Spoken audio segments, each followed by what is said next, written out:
Naching Kassa is a wife, mother, and horror writer. She is in talent relations at Crystal Lake Publishing and is a proud member of the Horror Writers Association, Mystery Writers of America, and the Science Fiction and Fantasy Writers Association.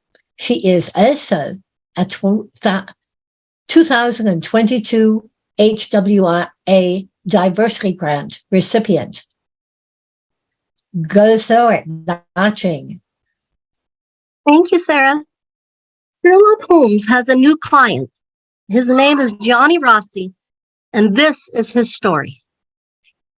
Mr. Marston believed my quest to be a foolish one. He counseled me against meeting this man, but I wouldn't be dissuaded. He was quite angry when I revealed my plans to him. And what did these plans involve? Holmes inquired. After my meeting with the professor, I saved my allowance for 3 months and built up a tidy sum. This I intended to give Lazarus Scratch in return for the Stradivarius. Knowing how my guardian felt about the situation, I stole off early Monday morning so that he could bar my departure. I took the train, expecting to hire a dog cart upon my arrival. To my great surprise, I found a carriage waiting for me. I arrived at Scratch's home around 8:30. The manor was a grand one with white walls, green shutters, and a flourishing rose trellis. 2 large willow trees flanked the door. I don't mind telling you, my heart sank when I saw it. It seemed Mr. Scratch had far more resources than I had given him credit for. My meager savings wouldn't buy the Stradivarius from him.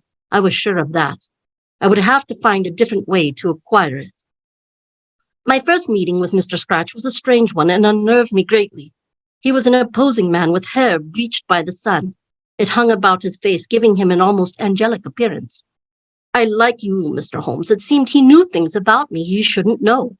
I had told no one of my plans to visit Camberley, and yet he expected me. A room painted in my favorite colors awaited me, and my favorite dish, pasta alla norma, was served for dinner. He knew my favorite wine, one I imbibe only on special occasions, and he even had a suit made for me, the one I am now wearing. As you observed, Mr. Holmes, it was at one time tailored to my exact measurements. When I asked him how he knew these things, he grinned, revealing a row of pointed white teeth. I have my secrets, Johnny, he replied. May I call you Johnny, or would Noki serve you better? The mention of my childhood name, the one used only by my father, chilled my blood. I didn't respond, but stared at him speechless. He laughed then. The sound did little to warm me. Dear boy, he said, do not take on so. I have ears and eyes all over the world. That is how I learned of you. It is also how I learned of your obsession. Come, I will show her to you. He led me from the dining room into a large room I can only describe as a library or study. Each shelf was filled with leather-bound tomes, jewels, cups fashioned from gold, and many other treasures. A rich Persian carpet covered the floor, and heavy black drapes covered the windows. Oil lamps lit the room, creating a tasteful balance between light and shadow. On the wall behind the African teakwood desk hung the Stradivarius. The glow from the nearby oil lamp flickered over it. Was the most beautiful thing I had ever seen. Mr. Scratch crossed to the wall and took it in his hands. Beautiful, isn't she? He crooned.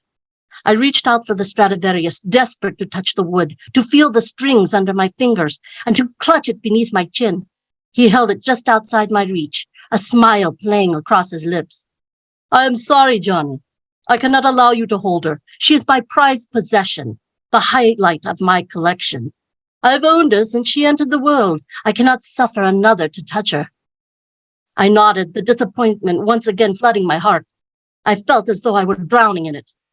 Mr. Scratch placed the violin beneath his chin, and I pulled the bow across the strings. The melodious sound filled me with a peace I had never known. When he finally ceased, I realized the midnight hour had come and gone. I licked my lips. My mouth had suddenly gone dry. Mr. Scratch turned and took hold of his arm. I took hold of his arm. You would never part with it, not for any price? He turned and grinned at me over his shoulder. There was something fiendish in that smile. If I had been in my right mind, I would have let him go, would have fled the house. Unfortunately, I had already been bewitched. There is a trust in my name, I said, one I shall have access to in but a few days. It is a substantial fortune. Not only does it contain monies earned by me, it also contains the fortunes of both my parents. He shook his head. It isn't enough. Please, I will give you anything. I must have it. Name your price. He cocked his head to one side and stared at me for a long while. I don't think you could pay it, he said at last, and ushered me from the room. For 2 days, I begged and cajoled Scratch for the Stradivarius, and for 2 days he rebuffed me. On the 3rd day, he forbade me from speaking of it again. If I did, he would have me banished from the house. That night, as I sat brooding in my room, a terrible plan formed within my mind. I had observed the library for the past few nights and noticed that no guard had been set outside the door nor in the room. What's more, the household, consisting of a butler and 3 maids, often turned in at 9 o'clock and didn't rouse until 5. The Stradivarius was unwatched during these hours, and no one might notice its disappearance during the night. I see by your expression, Dr. Watson, that you are shocked by my behavior. I have no excuse for my actions, though I assure you, I have suffered mightily for it. There is no taking back what I have done. I can only tell you of how I crept from the room, my ears straining for any sound, and made my way down the passage to the library. I shielded the candle I carried with one hand, afraid that its glow might alert those whose doors I passed. The hall seemed to go on forever, and I was quite relieved when I reached the door to the library undiscovered. The door opened on quiet hinges when I slipped inside. The room was lit by a single oil lamp. It illuminated the Stradivarius and nothing else. I approached it, my heart in my throat. I set the candlestick on the desk and reached up to retrieve the instrument from the wall. Only seconds lay between me and it, and then, to my utter horror, a sound, a voice behind me. I turned and found a shadow seated in a chair near the window. I knew at once to whom it belonged. I am disappointed, Rossi, Scratch said.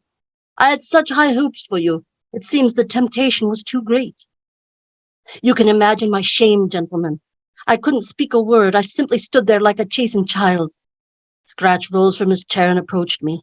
When he came into the lamplight, he wore a strange expression on his face, as though he thought the situation a humorous one. In my time, I have seen a great many desperate men, he said. Men who would give all for the love of a woman, for the taste of power, for unbridled wealth. I have never seen a man who would give everything for perfection. He circled me as he spoke, and though his voice held no anger, I couldn't look him in the eye. What would you give for it, Johnny? Said in a low tone. I glanced up and a bold voice declared, everything. He nodded.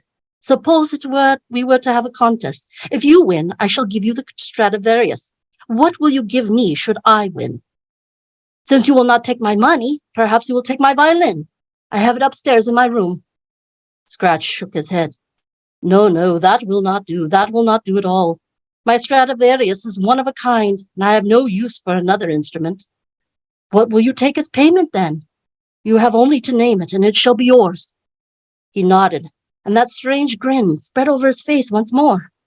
Very well, Signor Rossi. It shall be done. If I win, I take your soul. And that's the end of my reading. Thank you